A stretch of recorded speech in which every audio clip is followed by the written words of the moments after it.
40 years together, gone in one afternoon. She walked out our front door carrying boxes of our past, the photos, the letters, even the old radio that played our wedding song. And the man waiting in her car? He wasn't just her new lover. He was the man who sold her the story that our life no longer mattered. He sold her our memories, and she paid with her heart. My name's Frank Miller. I'm 68 years old, born and raised in Springfield, Ohio. I spent most of my life working at the old steel plant down by the river, 43 years of hard shifts, long winters, and quiet mornings that smelled like coffee and furnace dust. When I retired, I thought I'd earned a little peace. Mornings on the porch, radio humming old country songs, my wife Linda humming along while she watered her flowers. We'd been together since we were 28, 40 years of love, fights, laughter, and loss. Our walls were covered with memories, our kids' drawings, framed photos from road trips, that old American flag folded neat from my service days. Every inch of that house was our story. I thought nothing could break us, not after all we'd survived. But peace, it turns out, is fragile. Especially when someone learns how to sell it. Linda met Eddie Thompson one spring afternoon at the church rummage sale. He was maybe in his early 40s, slick hair, easy smile, and a voice that could make a story sound like scripture. He ran a small antiques and estate resale business out of town. Said he specialized in preserving legacies. We'd collected a lot over the years, photo albums, my old army watch, Linda's wedding dress, even a box of love letters from when we were kids riding across states. Most of it sat in the attic, waiting for someone to remember why it mattered. Eddie told Linda those memories were worth something. Said people would pay to own a piece of real love. At first, it was innocent. She'd meet him to appraise old furniture or talk about vintage decor. I thought she was just enjoying the company. Retirement can get lonely, and I didn't want to cage her in. But soon, she started dressing up more, makeup on a Monday, perfume for coffee with the appraiser. She laughed at her phone again, like a girl from the old days. Our friends at church started asking where she'd been. I'd just smile and say, out with the antiques guy, probably teaching him about real value. They looked at me like I didn't understand the joke. One night, I overheard her on the phone, whispering, "You make me feel alive again." Those words, they didn't belong in a marriage like ours. But I said nothing. Because after 4 years, I trusted her more than I trusted my own instincts. Still, every time Eddie's shiny truck pulled into the neighborhood, I'd feel something cold in my gut. He'd grin, shake my hand, and say, "How's retirement treating you, old-timer?" Then he'd glance at Linda like she was the prize he hadn't yet stolen. I didn't know then how close I was to losing everything, not just her love, but the story of my life. It happened on a Tuesday. I came home from a morning walk, and the house felt hollow. Half the drawers were open. Closet empty. Her perfume lingered in the hallway like a ghost that didn't know it was gone. I called out her name, nothing but silence. On the kitchen table lay a folded note. Her handwriting. Shaky. "Frank, I need to feel alive again. Don't hate me. Please understand." Beside the note, the photo album was gone. So were the love letters, my father's pocket watch, and the box labeled us. I drove to her sister's house. She hadn't been there. By evening, I heard from a neighbor that Linda had left town, with Eddie. 2 days later, a friend showed me something online. Eddie's shop had new listings, vintage 1970s love letters, authentic romance, handwritten. Old Army watch, engraved FM to LM, 1982. My life, our life, was being auctioned to strangers for a profit. My heart didn't just break. It dissolved. The kind of pain that makes your hands shake when you pour coffee, that makes you stare at the wall for hours. I remember whispering to myself, she didn't just leave me. She erased me.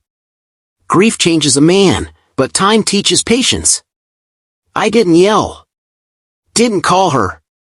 Didn't fight. Instead, I waited. I watched. Eddie thought I was some old fool, too slow, too tired to matter.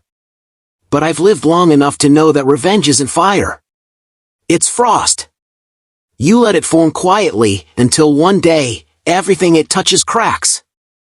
I made an account under a false name and began tracking Eddie's online sales. Each listing was another piece of me. A photo of Linda and me at Niagara Falls sold for $60. My army patch, $15. My wedding band box, gone in minutes.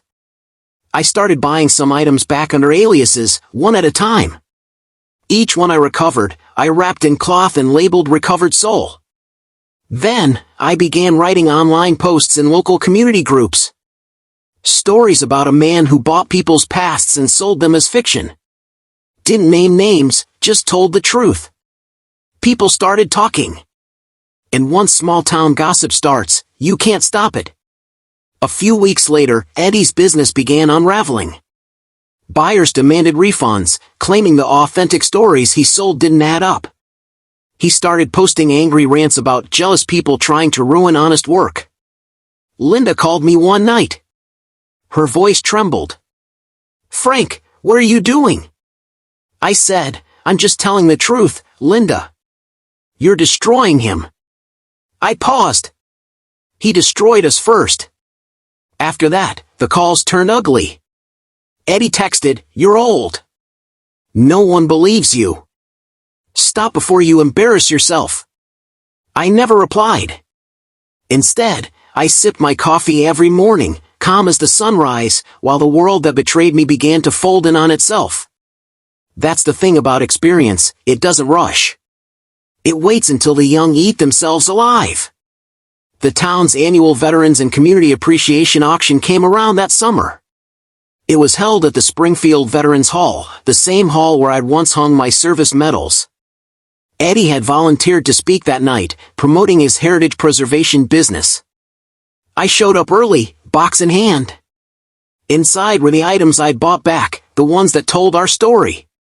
I donated them anonymously for the evening's Stories of Springfield display. When the event began, the announcer stepped up to read the stories attached to the display pieces.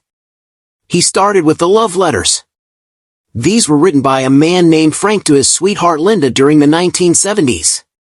They speak of loyalty, sacrifice, and a promise to grow old together. The room went silent. You could feel it, the recognition spreading, the whispers. Linda's face turned pale where she stood near the front. Eddie froze, eyes darting, jaw tight. The announcer continued, reading my words, the same ones Eddie had sold for cash. Every person in that hall turned toward them. Then the announcer looked up. It seems someone's been selling stolen stories. The crowd erupted. Gasps, murmurs, shame flooding the room like heat. Eddie stammered, trying to defend himself, but the truth had already landed. Linda's eyes met mine for the first time in months. I didn't smile.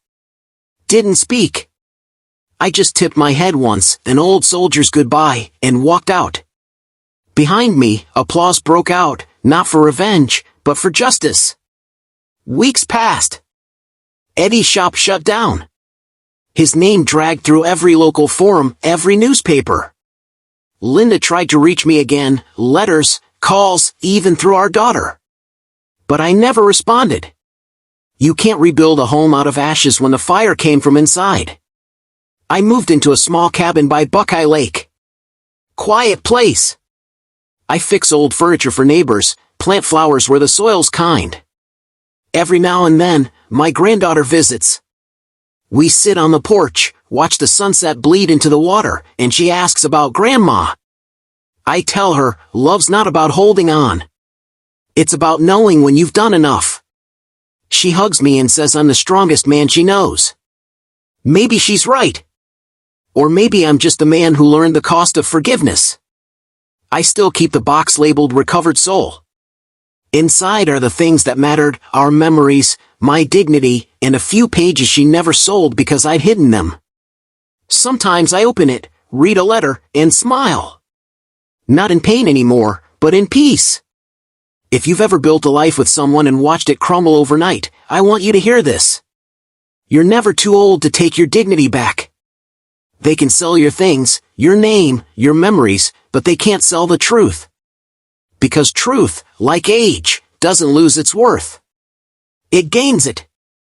If this story touched your heart, tell me in the comments. What would you have done if someone sold your memories? I didn't lose 40 years. I learned what they were really worth.